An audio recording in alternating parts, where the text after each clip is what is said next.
good morning, or afternoon, or night, wherever you might be in this world.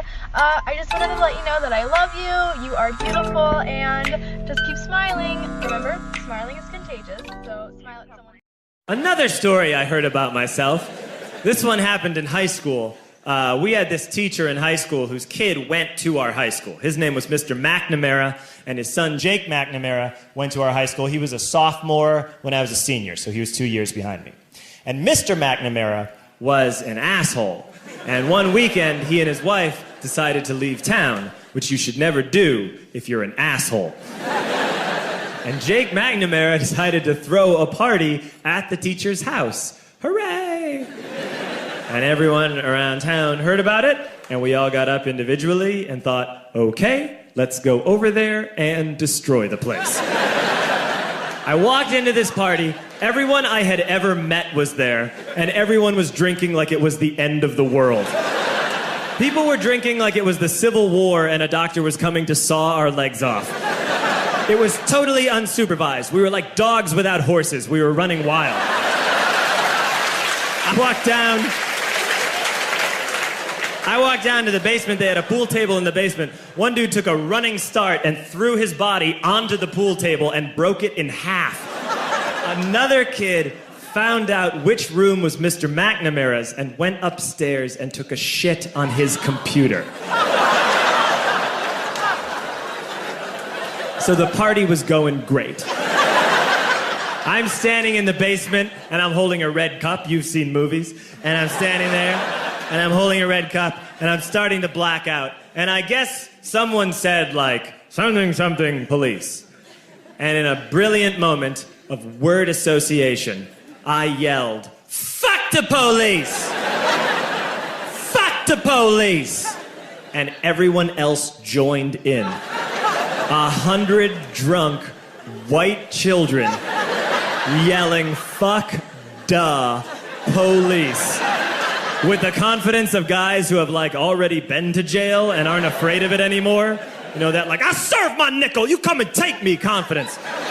But white children. The reason someone had said something, something police was because the police were there.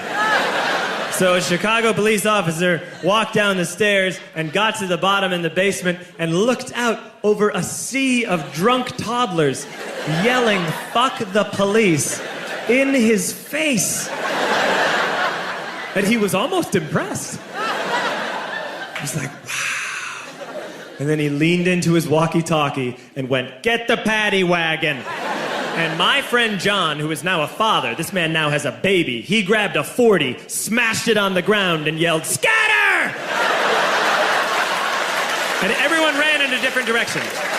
We all ran in different directions. It was like that scene in Ratatouille when the humans come in the kitchen and all the rats go in different ways. We all ran in different directions. I ran into the laundry room and I jumped up on the washing machine and I crawled out through a window into the backyard, and now I'm running through the backyard and there was this big chain link fence and I thought, I've never climbed a fence that high before. And then I woke up at home.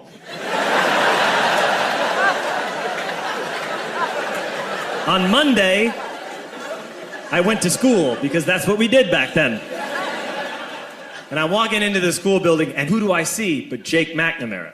And he says to me, hey, were you at my party on Saturday? And I said, no. You know, like a liar. And he said things got really out of hand. Someone broke the pool table. Someone took a shit on my dad's computer. But the worst thing, he says, the worst thing is that someone stole these old antique photos of my grandmother, and my parents are freaking out about it.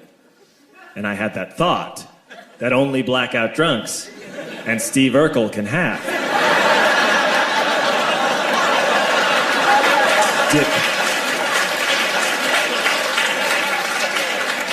Did I do that? I figured, no, I wouldn't have done that.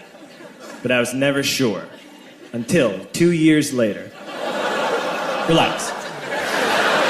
I'm playing video games with this kid named Alex that we also went to high school with. 2 years later, we've graduated by now. We're playing video games for a couple hours. And then Alex says to me, hey, come here, I want to show you something. And he takes me into his bedroom, and then he takes me into a side room off of his bedroom. Never a good thing to have.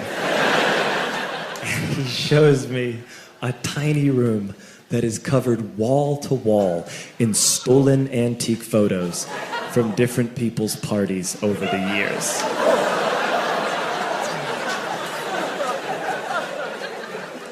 And I said, why? Why do you do this? And Alex said, because it's the one thing you can't replace.